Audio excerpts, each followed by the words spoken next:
People say blood is thicker than water, but they never tell you that some people who share your blood will use that very fact to bleed you dry, leaving nothing behind but an empty husk. It is a harsh truth to swallow, especially when you have spent half your life trying to fill a cup that has a jagged hole in the bottom. The late autumn wind was howling outside our Denver home, rattling the window panes, but inside, the heavy radiators hissed a steady, comforting warmth. I have spent the last 30 years working as a logistics manager in a massive freight warehouse just outside the city limits. My entire profession revolves around seeing the big picture. I track shipping routes, calculate fuel expenditures, and anticipate catastrophic supply chain bottlenecks long before they happen. You learn very quickly in my line of work that everything has a cost, and every miscalculation, no matter how small, eventually catches up with you. That mindset doesn't just stay on the loading dock, it follows you home. I'm 55 years old now, and I run my personal finances with the exact same ruthless precision I use to route freight trucks across the country. I drive a 2010 Toyota Camry. The silver paint on the hood is starting to fade, but the engine hums perfectly because I maintain it religiously. The brown leather Oxfords on my feet have been resoled 3 separate times by a cobbler down the street. Every morning at dawn, I pack a homemade turkey sandwich in a brown paper bag instead of paying $15 for a mediocre lunch near the office. People at the warehouse sometimes joke about my frugal habits. They don't understand that I don't live this way out of a lack of ambition. I live this way because I know exactly what severe storms look like, and I intend to have a structurally sound shelter when the rain starts falling. It was a Tuesday evening. The house was quiet, the kind of deep, settling quiet that only comes late at night when the rest of the neighborhood is asleep. I was sitting at my small wooden desk in the corner of the living room, bathed in the warm, yellow pool of light from an old brass desk lamp. Spread out before me was my latest 401k statement and a thick, battered leather-bound ledger. I don't use digital spreadsheets for my core finances. I write everything down with a heavy fountain pen. That ledger is essentially the diary of my adult life. Every column of numbers, every neatly written entry represents a deliberate choice. It represents double overtime shifts, skipped vacations, and quiet, daily sacrifices. Watching the balance of that retirement fund slowly tick upward over the decades has been one of the few sources of profound, unshakable peace in my life. I looked away from the columns of ink and glanced over at the small wooden shelf near the door. Sitting right in the center, lined up with military precision, was a row of amber prescription bottles. They belong to my wife, Claire. She is 53, and a few years ago, we received the medical diagnosis that permanently changed the trajectory of our lives: early-stage multiple sclerosis. The medications required to manage her condition are staggering in their cost, and the future is an incredibly unpredictable map. But sitting there at my desk, listening to the soft, steady rhythm of Claire breathing in the adjacent bedroom, I felt a deep sense of contentment. The heavy sacrifices were entirely worth it. That 401k wasn't just a retirement fund meant to buy a boat or a cabin in the woods. It was our medical war chest. It was the armor I had built to protect the woman I loved from a disease that systematically tries to strip away human dignity. As long as those numbers held strong, Claire would be safe. I had routed our future around the disaster. I picked up my pen to make a final entry in the ledger when my cell phone buzzed softly against the wood of the desk. It wasn't a text message. It was an automated banking alert. I unlocked the screen and frowned at the notification. It was for the joint checking account I share with my mother, Martha. For the last 10 years, without fail, I have deposited a monthly allowance of $1,500 into that account to help her cover groceries, utilities, and property taxes. It was only the middle of the month, but the digital alert informed me that a massive, sweeping withdrawal had just been made. The balance had plummeted to absolute zero. I stared at the digital zero on the screen. A cold, familiar knot began to form in the pit of my stomach. My mother lived a very modest, quiet life. She had absolutely no reason to drain that account dry on a random Tuesday night. Before I could open the banking application to investigate the transaction history, the phone vibrated again in my hand. This time, the screen lit up with an incoming call. The caller had displayed a single word: Mom. I looked at the digital clock on my desk. It was 10:14 p.m. In a family like mine, a phone call at that specific hour never brings good news. It usually means someone is holding a lit match, and they are calling you to put out the fire. I stared at the glowing screen for 3 full rings before I finally swiped the green icon to accept the call. I didn't even have a chance to say hello. The moment the connection opened, The speaker flooded my quiet living room with the sound of frantic, jagged sobbing. It was the hysterical, hyperventilating panic of a woman whose carefully constructed reality was violently collapsing around her. "Richard! Oh God! Richard! You have to help him! They're going to take everything!" My mother, Martha, wailed into the receiver. The sheer volume of her panic forced me to pull the phone a few inches away from my ear. "Mom, stop crying and speak clearly," I instructed, injecting the firm, authoritative tone I use when a shipping manifest completely falls apart on the dock. "Who is going to take everything? What happened to the money in the joint account?" "It's Greg," she sobbed, her breath hitching. Of course it was Greg, my 45-year-old younger brother. A man who had spent his entire adult life bouncing from one catastrophic failure to another, always shielded from the actual impact by the protective umbrella our mother constantly held over his head. "He's in deep trouble, Rick," she gasped out, dropping the hysterics just long enough to deliver the facts. "He got involved in some underground poker games a few months ago. He thought he had a system, but he lost. He lost terribly. He took out illegal, secondary mortgages on his condo through some very bad people to cover the spread, and they just called the debt. If he doesn't hand over $140,000 by the end of the week, they are going to take the condo and put him in jail for fraud." I closed my eyes, pinching the bridge of my nose. $140,000. It wasn't a mistake. It wasn't a minor slip-up. It was a staggering, life-destroying canyon of debt. "I emptied the joint account to give him a little cash to keep them away," she continued, her voice trembling. "But it wasn't enough. They want the entire principal. You have to save your brother, Richard. You're the only one who has that kind of money." I opened my eyes, looking directly at the battered leather ledger sitting under the warm light of my desk lamp.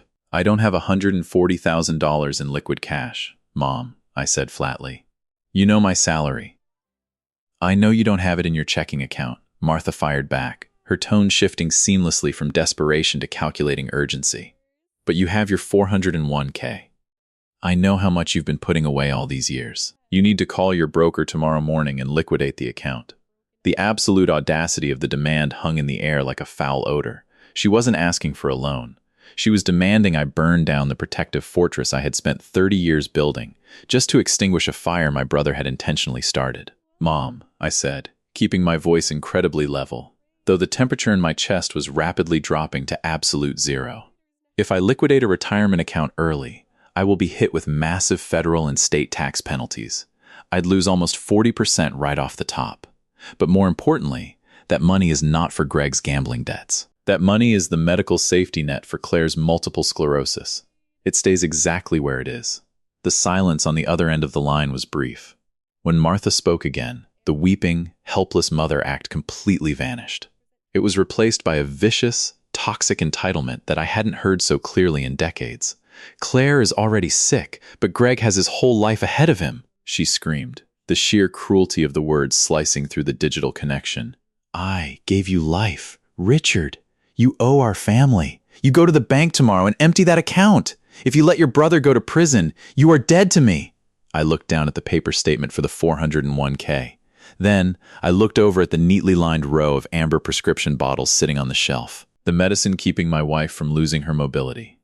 The medicine keeping her alive. My mother had just calculated the value of my wife's life and deemed it less important than my brother's gambling habit. I didn't yell back. I didn't try to reason with her, because you cannot use logic to dismantle a delusion. I simply moved my thumb over the screen and pressed the red end call button. The line went dead with a sharp, digital click. A moment later, the screen lit up again. "Incoming call, Mom." I didn't decline it. I pressed the power button on the side of the phone, holding it down until the screen went completely black. I set it face down on the wooden desk. Then, I reached over and physically yanked the telephone cord out of the wall jack for the landline. The quiet of the house returned, absolute and unbroken. I leaned back in my wooden chair. The logistics manager inside me took over completely. When a supply route becomes hopelessly compromised, you don't keep sending trucks into the hazard zone. You conduct a full audit, and you cut the route permanently. I reached down and unlocked the bottom drawer of my desk.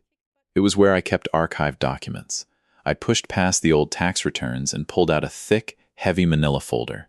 The label on the tab, written in my own neat handwriting, read, "Greg's expenses since 2005. I set it heavily onto the desk, right next to the ledger. It was time to look at the real balance sheet of this family. The manila folder smelled of dry dust and old paper. As I opened it under the warm light of the desk lamp, the yellowed receipts and bank slips spilled out, spreading across the wood like a coroner's report on a murdered bank account. When you work in logistics, you don't just look at the final deficit. You trace the supply chain backward to find exactly where the leak began. I picked up the first piece of paper. It was a faded carbon copy of a cashier's check from February 2005. Looking at it, I was instantly pulled back to a freezing Tuesday morning. The Denver snow had been falling in thick, heavy sheets. I was wearing a cheap, thin yellow raincoat, shivering as I stood in line at the county courthouse. Greg had driven his sports car through a storefront window while heavily intoxicated. The legal fees to keep him out of a state penitentiary were staggering. He had wept in my living room, begging for a second chance, swearing he was a changed man. I paid the $15,000 retainer. That same evening, I had to walk into our bedroom and watch Claire quietly pack away the glossy brochures for the Hawaiian honeymoon we had been saving for over 3 years. We spent our honeymoon driving to a local state park instead, eating sandwiches out of a cooler. I set the check aside and pulled out a dealership contract from August 2012. The ink was black and absolute. Greg had completely ruined his credit score through a string of maxed-out credit cards and repossessed toys. He claimed he desperately needed a reliable vehicle to get to a new, high-paying sales job. I remembered standing in the bright, air-conditioned lobby of the Toyota dealership, signing my name as the primary guarantor on a 5-year auto loan. While I was carefully reading the interest rate clauses, Greg was standing by the showroom window, wearing a brand-new designer polo shirt, eagerly snapping photos of the car with his phone. 3 weeks later, my aunt showed me a picture on social media of Greg holding a tropical cocktail on a beach in Miami, a vacation funded by another secret loan, while I was left making the $400 monthly payments on his work vehicle. I spent the next hour pulling receipts, wire transfers, and utility bills I had paid to keep the lights on in whichever apartment he was currently being evicted from.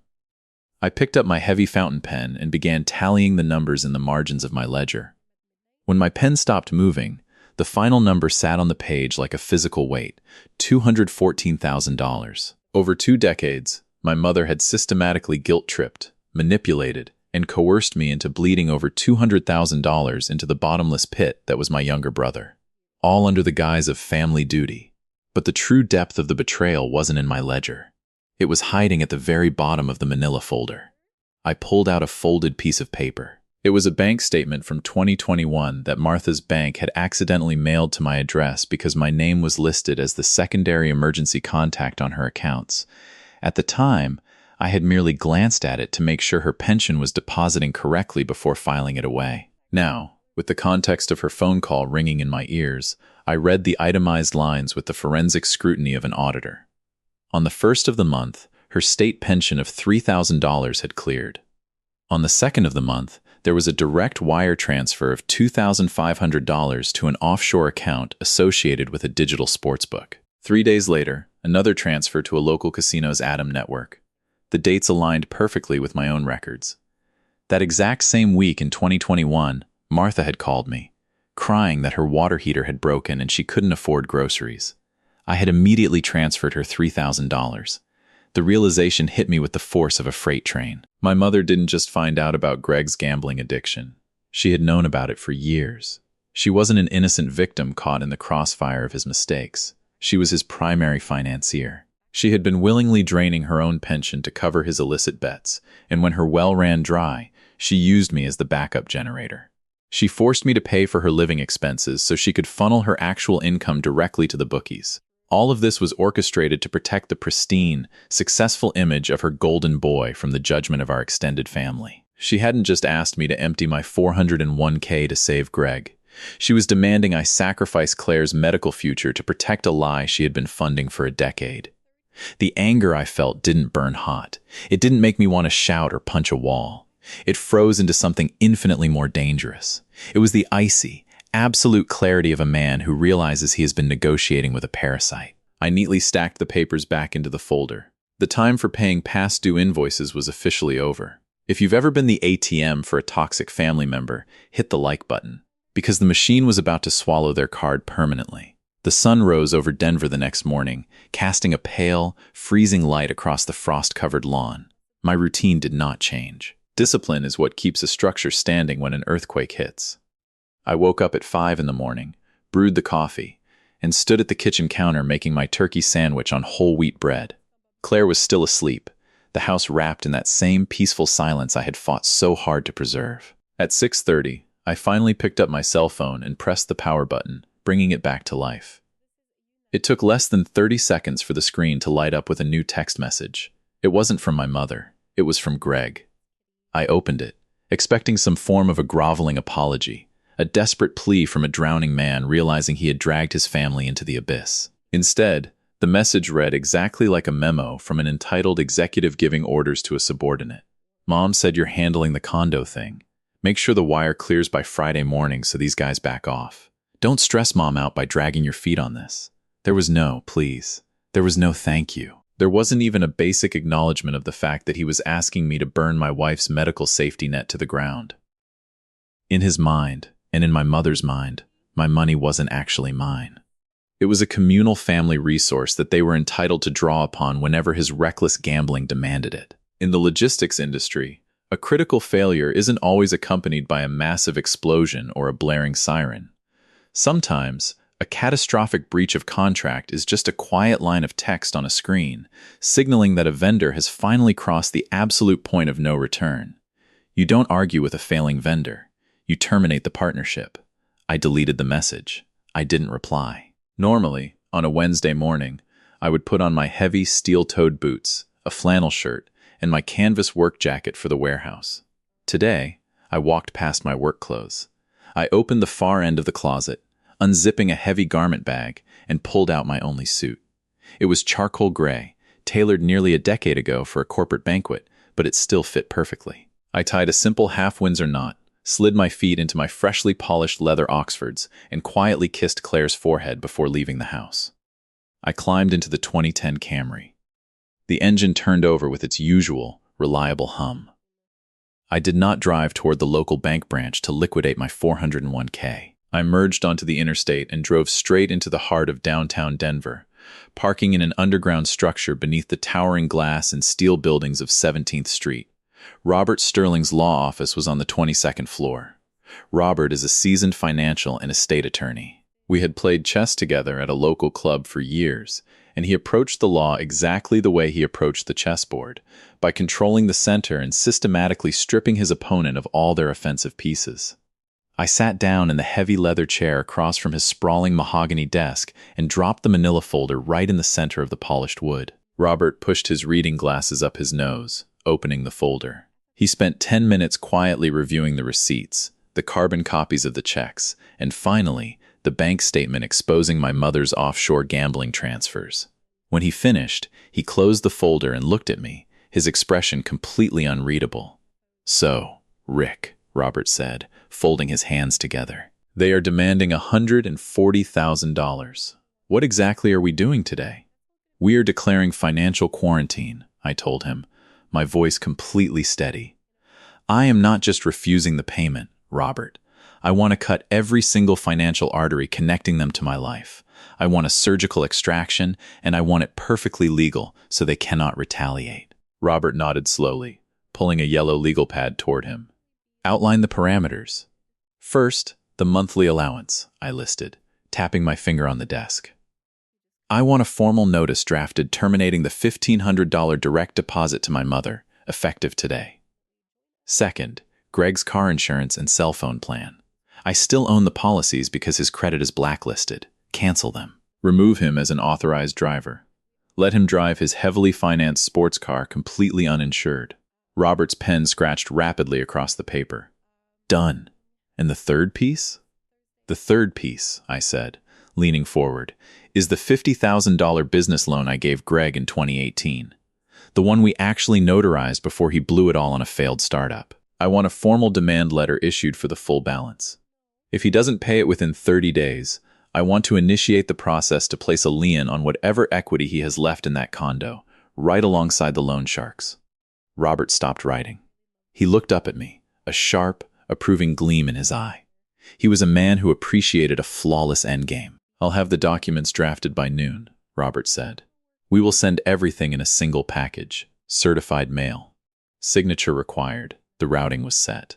The cargo was loaded. Now, it was just a matter of waiting for the delivery. In the logistics industry, a tracking number is an absolute truth. It does not deal in emotions or excuses. It simply tells you exactly where a package is and precisely when it reaches its final destination. On Thursday afternoon, I was sitting in my glass-walled office overlooking the massive, concrete expanse of the warehouse floor. The heavy, industrial smell of diesel fuel and cardboard hung in the air, accompanied by the rhythmic, backing beeps of the forklifts. I had a separate browser tab open on my computer monitor, refreshing the Postal Service tracking page. At exactly 1:30 p.m., the status bar snapped from yellow to solid green. Delivered. Signature acquired. I closed the tab. The payload had been successfully dropped. Now, it was just a matter of waiting for the shockwave to travel back to the epicenter. It took less than 2 hours. At 3:15 p.m., the heavy metal door leading from the visitor lobby to the warehouse floor was yanked open with violent force. I watched through the glass panes of my office as my mother and my brother marched down the grated metal walkway. They looked entirely out of place amidst the steel racks and men in high-visibility vests. Greg looked physically ill. The arrogant, entitled aura he had projected in his text message the day before had completely evaporated, leaving behind a pale, sweating, terrified man. Martha, however, was practically vibrating with a toxic, unhinged fury. She was clutching the thick, white certified envelope in her right hand like a weapon. She didn't knock. She shoved the glass door to my office open so hard it rebounded off the doorstop with a sharp, terrifying crack. "What is the meaning of this?" Martha screamed, throwing the heavy envelope onto my metal desk. The papers I had asked Robert to draft spilled out, scattering across my shipping manifests. "Are you out of your mind, Richard? Is this some kind of sick joke?" I didn't flinch. I slowly reached out and closed the lid of my laptop.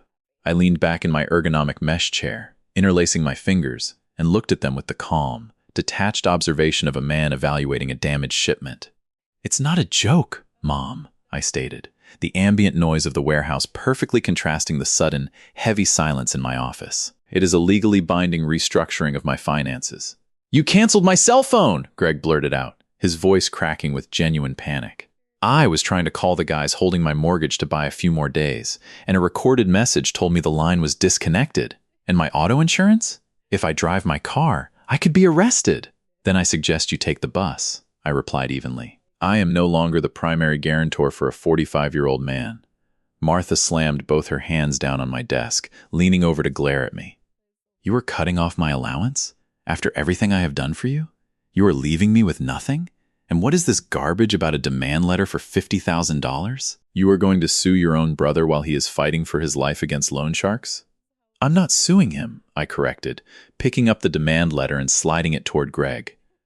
"I am placing myself in the creditor line. If those men force the sale of your luxury condo to settle your gambling debts, my legal lien ensures I get my $50,000 back before you see a single penny of the equity. I'm just protecting my investment." "You are a monster!" Martha hissed, her face flushed dark red, tears of absolute rage forming in the corners of her eyes. "You are completely heartless. You are killing your own brother over money." I let her words hang in the air for a few seconds. I watched the frantic rise and fall of her chest. "You want to talk about money?" I asked quietly. I unlocked my top drawer and pulled out the bank statement that had been accidentally mailed to my house. I laid it on top of the legal papers, tapping my finger directly on the highlighted wire transfers to the offshore sportsbooks. Martha's eyes darted down to the paper. The furious, self-righteous fire in her expression instantly died, extinguished by the freezing water of exposure. She froze, her mouth slightly open, unable to form a single syllable. "I know exactly where your pension has been going since 2021, Mom," I said, my words dropping like anvils onto the desk. "You've been gambling right alongside him. You funneled your own retirement into the casinos, and then you cried poverty to me so I would pay your utility bills. You've been using my money to fund a lie." Greg turned slowly to look at our mother, his eyes wide. He hadn't known I knew. Judging by the look on his face, he might not have even known the full extent of her own gambling. The united front they had brought into my office was instantly shattered. "Richard, it wasn't like that," Martha stammered, her voice suddenly small and trembling. The manipulator had lost her primary leverage. We were just trying to win it back. We were trying to make things right, so we wouldn't have to bother you anymore. You didn't just bother me, I said, standing up from my chair. I buttoned my suit jacket, towering over the desk. You demanded that I drain the $401k that keeps my wife alive. You asked me to sacrifice Claire to pay your bookies. Greg took a step backward, bumping into the glass wall of the office. He looked at the legal papers on the desk, finally comprehending the absolute, inescapable reality of his situation. He had no phone. He had no car insurance. He had $140,000 in illegal debt, and the single, reliable atom he had used his entire life had just been permanently encased in concrete. "Rick, please," Greg whispered, his voice completely broken. "They're going to hurt me." I looked at the brother I had protected for 2 decades. I looked at the mother who had weaponized my loyalty. I felt nothing but the clean, breathable air of a severed tie. "I don't owe this family my future," I said, pointing toward the heavy metal door leading out of the warehouse. "The bank is closed, Greg. Try gambling with your own life for a change." I watched through the glass walls of my office as they walked back down the grated metal walkway of the warehouse floor. They didn't speak to each other. They didn't look back. The arrogant swagger was entirely gone, replaced by the heavy, dragging footsteps of 2 people who had just realized the gravity of a fatal miscalculation. The heavy metal door slammed shut behind them, and they vanished into the cold Colorado afternoon. When you completely sever a compromised supply chain, the immediate aftermath is always chaotic for the vendors left holding the deficit. But for the manager who finally cut the cord, there is only a profound, breathable silence.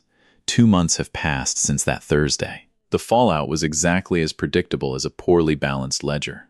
Greg couldn't magically conjure $140,000. The underground creditors he had entangled himself with didn't care about his designer clothes, and they certainly didn't care about his smooth excuses. They forced the immediate, aggressive liquidation of his luxury condo. Because Robert had legally filed the demand letter and secured the lien for my $50,000 loan, the remaining equity was legally frozen. Greg walked away from the closing table with absolutely nothing. He was forced to sell his heavily financed sports car at a massive loss just to keep the loan sharks from breaking his legs in an alleyway. Today, my 45-year-old brother lives in the damp, unfinished basement of my mother's house. He has no car, no credit score, and no cell phone plan to call his enablers. As for Martha, the reality of her own hidden gambling addiction and the sudden, permanent loss of my monthly allowance hit her with the destructive force of a collapsing roof. Her pension is entirely swallowed up by basic utilities and the residual debt Greg brought into her home. To keep the lights on and food on the table, my 78-year-old mother had to swallow her immense, fragile pride. The woman who valued appearances and neighborhood status above all else now wears a blue polyester vest. She stands under the harsh fluorescent lights of a local supermarket, scanning coupons and bagging groceries for minimum wage. When the extended family finally found out the truth, that the golden boy was a degenerate gambler facing prison, and that Martha had been secretly funding his habit with her own retirement, the holiday invitations completely stopped. The phone calls dried up. They are now entirely isolated, trapped together in the miserable, toxic architecture they built for themselves. I haven't spoken a single word to either of them since they walked out of my office. It is a Friday evening in late December. The Denver winter has arrived in full force, blanketing our quiet neighborhood in a thick, pristine layer of white snow. I am sitting out on the enclosed, heated back patio of our house. Claire is sitting beside me in a comfortable armchair, wrapped in a thick, woven wool blanket. Her cheeks are pink from the warmth of the space heater, and she is smiling softly as she watches the snow fall over the heavy branches of the pine trees in our backyard. I reach over and gently stroke her hair. She leans into my hand, her eyes closing in quiet contentment. My cell phone, resting on the small wooden table between us, vibrates softly against the grain. A few months ago, a vibrating phone at this hour meant a sudden, manufactured emergency.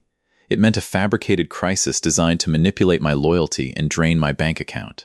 I pick up the device, turning the screen toward me. It isn't a frantic text message or a hysterical phone call. It is an automated email alert from my financial broker. It is the end-of-year statement for my 401k. I open the message. The market had an incredibly strong quarter. The dividend yields have grown. I look at the final numbers sitting at the bottom of the screen. Those numbers aren't just ink on a page anymore. They represent an impenetrable fortress of security. They ensure that no matter what unpredictable trajectory Claire's multiple sclerosis takes in the coming years, We will never have to choose between keeping our home and paying for her treatments. She will have the absolute best medical care available. The medical war chest is completely full, and the vault is locked. I close the email and set the phone back down. The silence in the house is beautiful. It is the sound of a well-maintained machine running exactly as it was designed to. Boundaries are not walls to keep people out. They are fences to protect whatever is left of your peace. Has a toxic family member ever tried to use guilt as a weapon against you? Share your story below, and subscribe if you agree that protecting your spouse always comes before saving a drowning brother.